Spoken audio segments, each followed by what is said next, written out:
Hello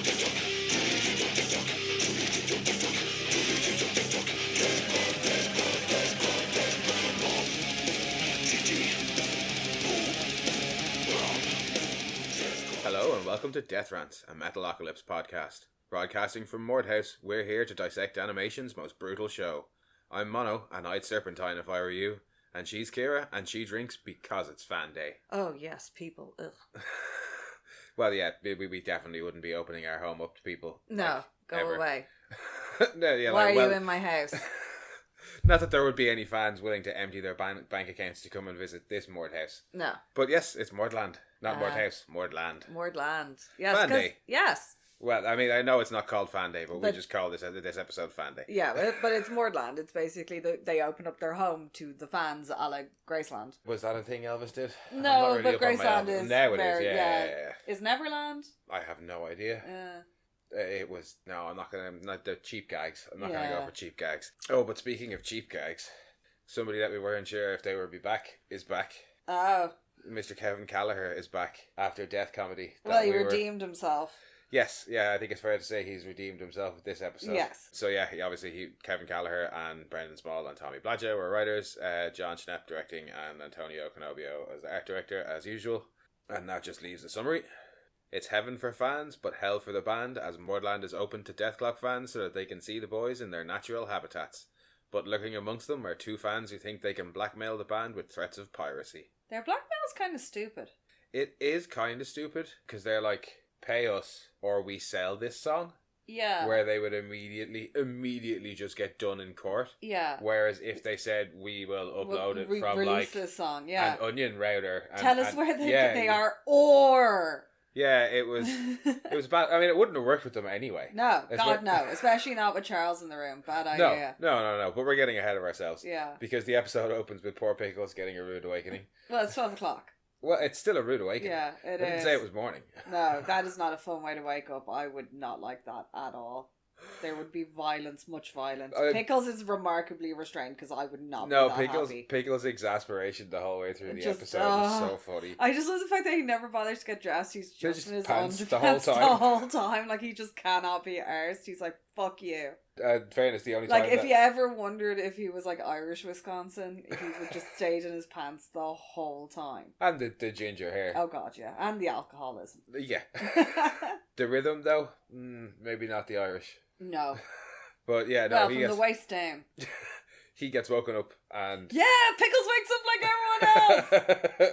I love it so much. That's such a horrible way to wake up. When he goes to throw up later. Oh god, and he opens the door and there's just people everywhere there. I go, there's fans everywhere. Oh no, I'm surprised he was actually restrained enough to like not... I actually thought he would have just straight up puked on the fan. No, it's funnier to get the puke-a-thon that we get. Oh god, the chain reaction puke. But yeah, no, it's credits straight away after Pickles' Rude Awakening and then into a TV spot about Carnage. Dethfanday or whatever it's called. Yeah, like banks are closed because everyone's trying to withdraw their life savings to buy tickets and there's like rioting in the streets. Usual kind of furore. Yes, the usual. Concerning anytime Deathclock do anything, the fans go madness. mad, and the society suffers the ill benefits of it, or the ill effects of it. Council are like, and they're like discussing how they get most of their Deathclock intel from like trolling all the various fan sites. Seems like a very poor way to get intel, but then every time we've seen them try and put somebody in there, it hasn't exactly worked for them. And I'm pretty sure that's like, the FBI people who are following us Americans on the internet. It's like that FBI agent who knows everything about you, who's commenting on your life. Yeah, except in this world, it's just to focus on Deathclock and get information from them. But yeah, they decide that they're going to send in they're going to go to the John Frew brothers afterwards. Yeah, and find out what they can find. Because they run the biggest fan website called diefordeathclock.com. Which seems like kind of generally not a great idea. Yeah, they're super fans. They're not they run the biggest fan website. It turns out they're dicks, but they don't necessarily know that they're going to plan to do that. But that's where we get our introduction to the John Frew brothers and who they are. I love the little death coach monorail that they're on. That's bringing them into the house. Oh, when we get to see Facebones for the first time? Yeah. Yes. Any of the death transport is it's awesome. They have a blimp at one point. They do. They have a space helicopter in the next episode. Yes, they do. But the little monorail amuses me so much. No. And I love how everything is somehow 1950s, yet also horrendously covered in spikes. Do you know what amuses me more? What? Facebones very easy to follow rules. Don't go into the... No phones. None of that. None of the rest of None of the rest of that. It very much is Bernard Black's list of rules. Facebone is great because he always gives like the least important part of the information. Yeah. And then his voice goes all stupid and distorted for the most important parts of the information he's trying to give you. He's deliberately great, but he lets everybody know that they are welcome to Mordland and that later on they'll get treated to a secret fan song. The rest of the band, meanwhile, are struggling with Dethfanday just as badly as Pickles. Well, they're all having breakfast now, so they're all... Well, sans Squisker, because he had a very big night with a very large fan. I just love the way Toki's got his little plane with him the whole time. He's just building models. He's so happy. Because he got a good night's rest. He did. He slept quite well. Pickles is just horrendously hungover. Toki decides to be a little bit more of a dickhead and like... Is like, here, have this pickle in here. Well, just suggest it to him, and it's enough to set off the whole chain reaction puke-a-thon thing. Yeah, Pickles runs off to go get sick, and Murderface has probably one of the funniest lines in the episode. What are you? What are you, bulimia? Yeah. Because he's just like stabbing the table, just being Murderface, because Murderface just has to stab shit all the time. I think his best line is later on when he's talking about the fans being zombies who want to eat their brains, that is our art. Yeah, surprisingly eloquent for Murderface. And Nathan's like, oh no, don't do that, you'll set off a whole like fucking puke-a-thon. Yeah, and it does. And the sequence of events, and everybody pukes, and then Nathan pukes blood, and he's like, oh. I think I need another liver transplant. I love the way he says that. No, I love seeing them all in their habitat, but I love the way Nathan talks to the doctor. Yeah. When the doctor's like, have you eaten anything today? He's like, yeah, no, whatever, no. Alright, anesthesia. Alright, anesthesia. Throws up in the fucking mask. But when he starts lying to the doctor, you can hear the heartbeat monitor getting faster as well. It's the best bit, because he's like, no, and you can hear it starting to race. Also get one of my favourite bits of... in order to support his tremendous drinking that he needs to do to entertain your fans. One of my favourite bits is closed captioning when Squisker wakes up. With his very big fan. Immediately picks up the guitar and just hits the metronome. And it's going ridiculously fast. And just starts playing on the guitar, and it comes up as quiet fingering. That's alright. Later on it says noodling and snoring. Continue. It's not quite Dean dies in shower. No, it's not quite Dean dies in shower. Toki's back to making his plane, and his little model airplane collection is quite impressive. There's a little death helicopter up there. You were saying there's a death copter, yeah. Yeah, and like a load of like World War II planes and stuff. And then he has like a kitchen roll holder mounted to the wall. Yeah, but he gets his face stuck to the wall. Yeah, because he goes looking for a paper towel, but he's like so close. Him. I also love the positioning when you're looking at him before the guy in the audience sneezes and he squeezes the glue in his face. Yeah. The pictures of his parents. There's one on either side of his head, and they're both really close into the side of the frame, so they're towards the middle. Yeah. And they're both staring at him. Excellent.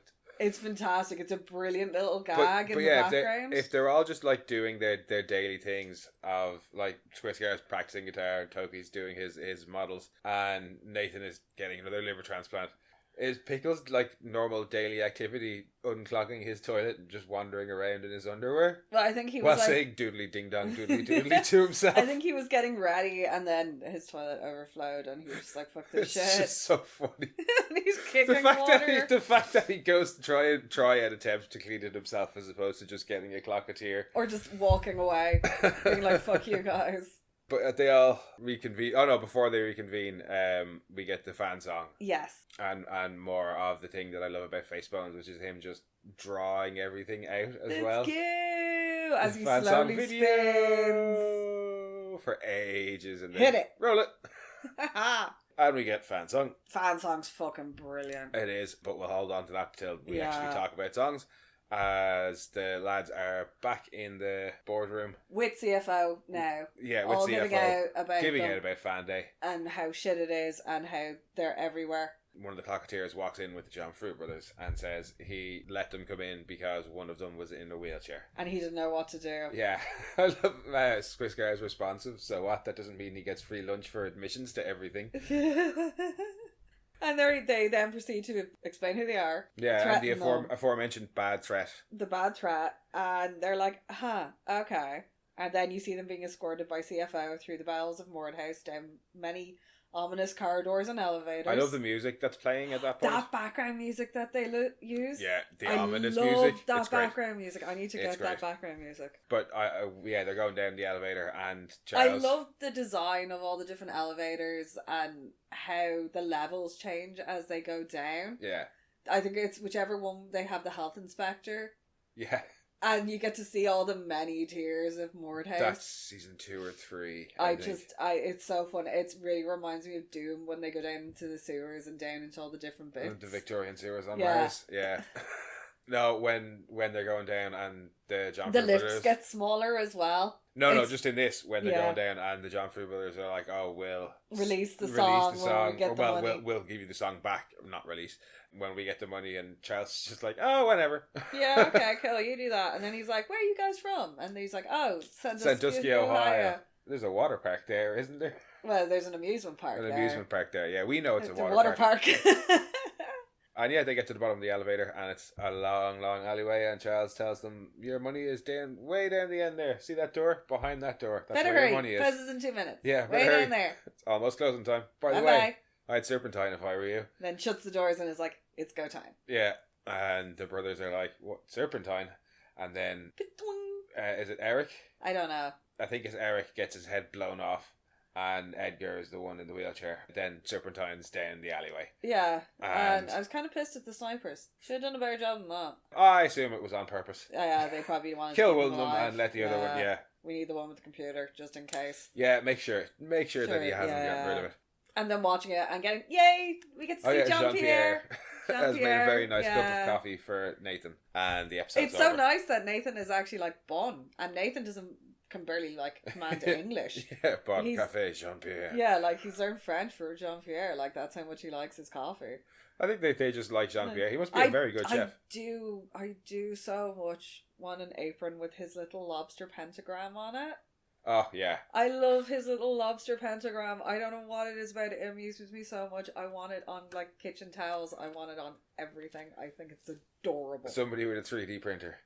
I need one in my life. I really do. But yeah, that's the episode. Back to having a kill count this week. Yay!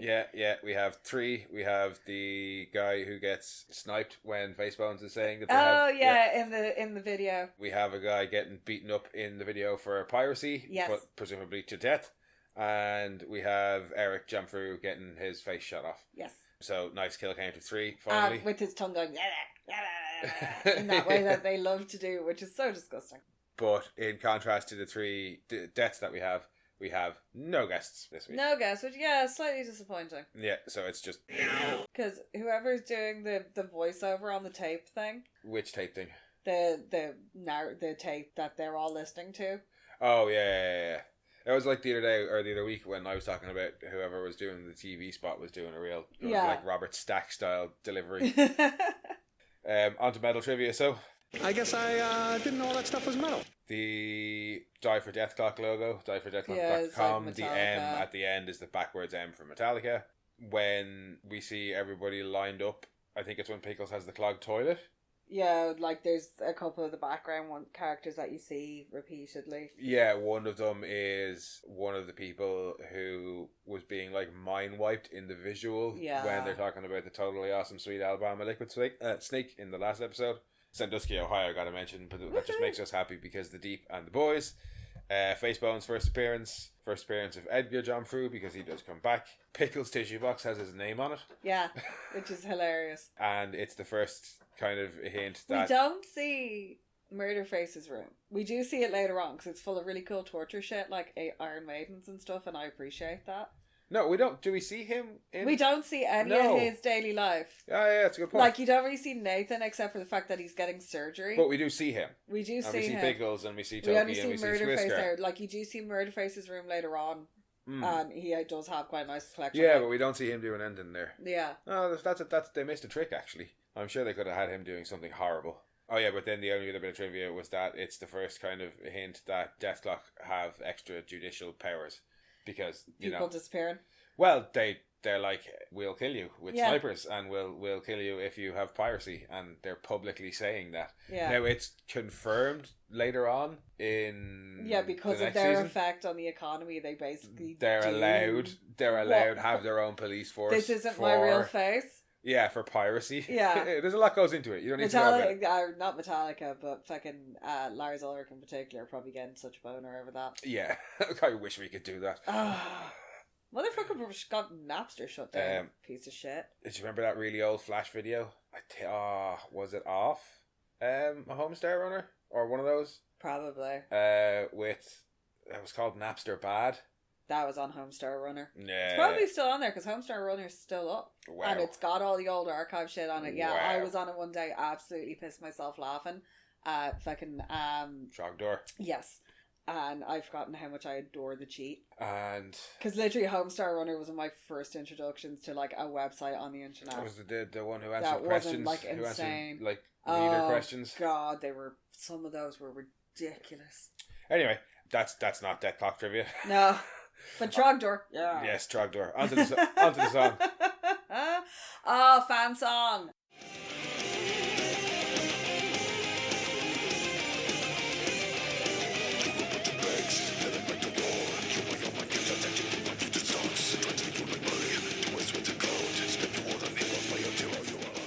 Yes. I love it. Fan song is fucking excellent. It's the song every band wants to sing about their fans. Yes, the lyrics are excellent. It's just let's kill the fucking audience. It's just a top notch song.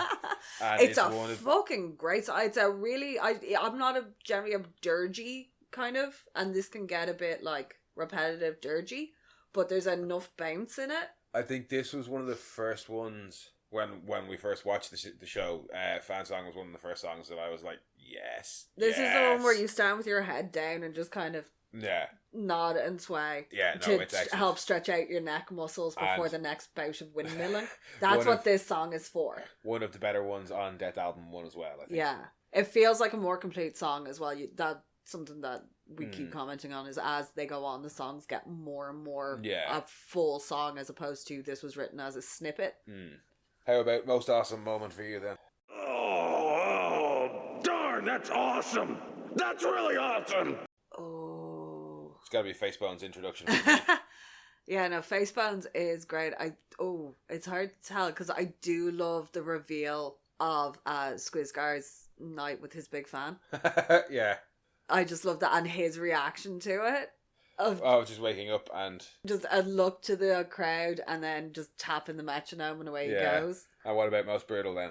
Oh, that's brutal. Probably Nathan puking in the oxygen mask.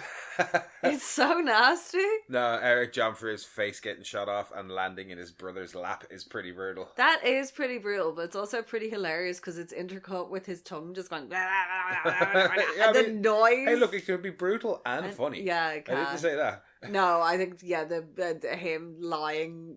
And then vomiting inside the mouth. And then like everything like flatlining and like crashing and shit. And then lastly, favorite line from the episode or favorite quote. Don't quote me on that. What are you, bulimia? Fair enough. It's just it's so disgusting. Like, it's so fucking horrifically offensive. But it's also very Irish to just have a random way to take the piss out of somebody. Just be like, what's wrong with you? For me, it's Pickles going, screw that internet crap. What is the internet? Seriously, what is the internet? No, that is just, as ever, this show is just so quotable. On to Zaz and Bananas. There are two kinds of shows out there. Those with and those without Zaz. I think this is about an 8. They did miss, like, there isn't a lot really going on in it. It's just Fanday and then the threats at the end, and that's it, really. Yeah. In terms of plot elements, no. But I mean, it is there really fun. is a huge amount of plot. I think 8's fair.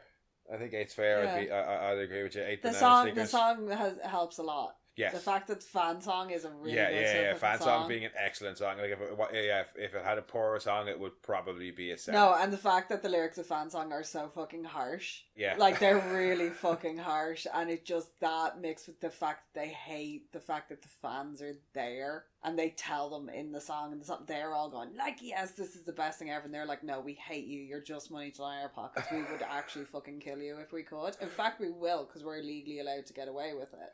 But we need your fucking money. The lyrics are top notch in this one. And I have to say, actually, the lyrics in next week's episode are equally good. Cause Stop. The fact, you know how I feel about similar symphonies and philharmonics with other types of music. It does something to my brain. But it's very similar style of lyrics, because yes, next week is Fat Clock, aka Fat Kid at the Death Harmonic. Oh, yeah, no. Also, the Death Clock Home for Wayward Kiddies. Yes, I was just about to say. Release the kiddies. It's going to be tough to pick. I really need to... No, next week's going to be tough to pick a best line, though. Oh, Jesus Christ. There's so many good ones. There's so many ones that get shouted at our fat cat on a daily basis. Oh, God, yeah. Anything they say at or about Fatty Ding Dongs has been shouted at our cat. The thing about the Death Clock Home for Wayward Kiddies, Space Helicopter. Yeah, no, as usual, a lot to look forward to next week. But that was Mordland. As ever, guys, thanks for joining us. We will be back next week. But in the meantime, if you want, you can head back and listen to our previous episodes or our other podcasts, Monorants the Boys or Monorants at the Movies. Or you can come and follow us on Blue Sky at Death Rants, or send your own rants to monorantspodcast@gmail.com. And we'll chat next week. Bye-bye.